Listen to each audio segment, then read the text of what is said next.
صرف خود نہ آئیں، یہ وہ مبارک کتاب ہے جس کے پیغام انسانوں کو زندگی بخشتے ہیں، جس کے پیغام نوجوانوں کے وہ روحانی طاقت عطا فرماتے ہیں جو بڑے بڑے باڈی بلڈروں کے پاس نہیں ہوتی۔ آج ہمارے نوجوان جم میں جا کے باڈی بناتے ہیں نا، وہ ساری ہوائی ہوتی ہے جناب، ہے نا۔ یہ وہ طاقت ایسی جو دشمنان اسلام کے سامنے کھڑا نہیں کر سکتی، وہ کیسی طاقت ہے جناب، وہ کیسی طاقت ہے جو آپ کو اللہ کے سامنے رونا نہیں سکھاتی، وہ کیسی تعلیم اور کیسی تربیت اور کیسی طاقت۔ تو بہرحال ہمیں ہر معاملے میں اللہ تعالیٰ سے ڈرنا چاہیے۔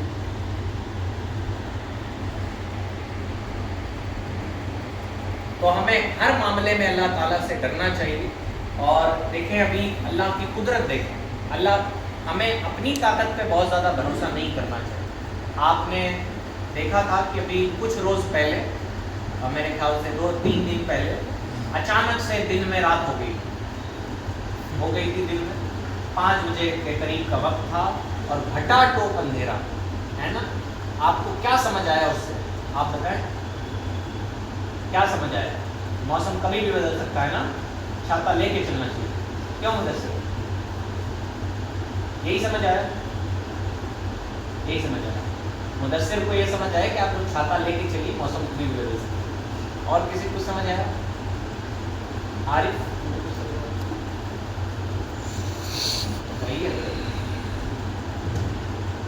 نہیں آیا؟ آصف کچھ نہیں ہو جائے۔ آصف تو میسج کروا رہا تھا میرے پاس کہ انس بھائی سے کہہ دیجیے دعا کریں سویرا ہو جائے، بہت ڈر لگ رہا ہے۔ بہرحال سمجھنا یہ چاہیے کہ اللہ قادر مطلق ہے، وہ وقت کا محتاج نہیں ہے، وہ چاہے تو کھڑی دوپہریہ میں بھی میری رات ہو سکتی ہے۔ اور ہم لوگ ایسے ہی انتظار کرتے رہے کہ شاید قیامت ابھی نہیں آئے گی، ابھی نشانیاں پوری نہیں ہوئی، ہم نشانیاں گنتے رہیں گے، یہ نشانی نہیں ہوئی، یہ نہیں ہوئی، یہ نہیں ہوئی، اور جناب قیامت ایسے ہی ہمیں آ لیتے اچانک دن کے، اور اس سے پہلے دھوپ نکلی ہوئی تھی بہترین، ہے نا، اچانک سے۔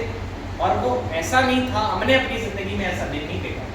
وہ بارش والا جو اندھیرا بادلوں والا ہوتا ہے اس میں تھوڑی موڑی روشنی ہوتی ہے، لیکن اس دن روشنی نہیں، گھٹا ٹوپ اندھیرا۔ تو اللہ چاہے تو کھڑی دوپہریہ کو رات کر، ہے نا، وہ قادر مطلق ہے۔ تو سوچئے ہمیں اللہ سے کتنا ڈرنا چاہیے۔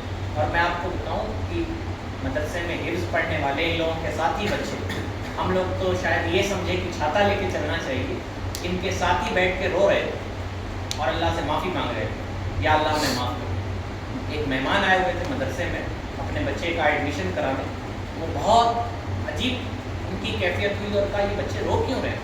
آپ نے تو مارا بھی نہیں۔ ہم نے کہا یہ میرے لیے نہیں رو رہے، یہ اللہ کی بارگاہ میں رو رہے ہیں کہ اللہ تعالیٰ ہمارے گناہ معاف۔ ہمیں بھی اللہ سے ڈرنا چاہیے اور اللہ کی بارگاہ میں رونا گڑ گڑانا سیکھ لینا چاہیے، ہے نا، ورنہ وہ کب، اور ہم بہت بے بس لوگ، ہے نا، پیسے روپے دولت علم کچھ کام نہیں آتا۔ آپ ہاسپٹل میں جا کے دیکھیں، ہے نا، لوگوں کے پاس پیسہ نہیں ہوتا تو لوگ ابھی میری طبیعت خراب تھی، میرے پاس پیسہ بھرپور تھا، تو میری اماں نے کہا کہ پیسہ ویسا نہیں ہے تو بتاؤ میں ابھی کہیں سے ادھار لے لیتی ہوں، بیمار ہو تو علاج ہو نہیں۔ یعنی غریب سے غریب شخص بھی جب علاج کرانے جاتا ہے اس کے ہاتھوں میں پیسہ ہوتا ہے، وہ کہیں سے لاتا ہے یہ دوسری بات، لیکن وہ پیسہ کیا اس کی ایک سانس بھی بڑھا پاتا ہے؟ تو ہم تو اپنی سانس لینے میں اللہ کے محتاج ہیں، ہے نا۔ آپ دنیا میں بہت سے ایسے بیمار آپ کو ملیں گے جو اپنی پلک نہیں جھپکا پاتے، ان کی پلک اوپر کر کے ٹیپ لگایا جاتا ہے، آپ کو معلوم، ایسی بیماریاں بھی دنیا میں۔ ہم جب چاہتے ہیں آنکھیں اوپر نیچے کر لیتے ہیں، لیکن اللہ کی نعمت کا شکر ادا نہیں کرتے، ہم اللہ سے ڈرتے نہیں۔ آپ سوچیں ساری جسم میں جان رہے، ان پلکوں کی جان نکل جائے تو دنیا آپ کے لیے اندھیری ہو جائے گی، ہے نا۔ پلکوں کی جان نکلی، یہ پلک بند، یہ پتلی سی چمڑی ہے جناب، اس کی جان اگر اللہ، اور دنیا میں ایسے مریض پائے جاتے ہیں، ہے نا، اور اگر ایسا مرض ہو جائے تو پھر آنکھیں رکھے بھی ہم اندھے ہیں۔ اور یہاں مدرسہ حسینیہ دیوان بازار میں ہے، امام صاحب بتاتے ہیں انہی کا ایک دوست ساتھی، وہ اس کو تھوک نہیں بنتی تھی منہ، تو وہ ہر وقت اس کو بوٹل لے کے چلنا پڑتا، اور وہ ہر 2 منٹ پہ اپنی زبان بھگاتا، سوکھ جاتی تو اسے بھگاتا۔ کتنی بڑی نعمت ہے تھوک، ہے نا، جسے ہم نعمت نہیں سمجھتے۔ تو اپنے رب کی طرف لوٹیں، قرآن مجید سے دلی رشتہ قائم کریں، یہ سننے سنانے کی بات نہیں، پتہ چلا کہ سننے سنانے کی بات ہوگی تو ایک نقصان ہوگا. پتہ چلا ہم لوگوں کو تقریر کرنا بہت آتا نہیں، پتہ چلا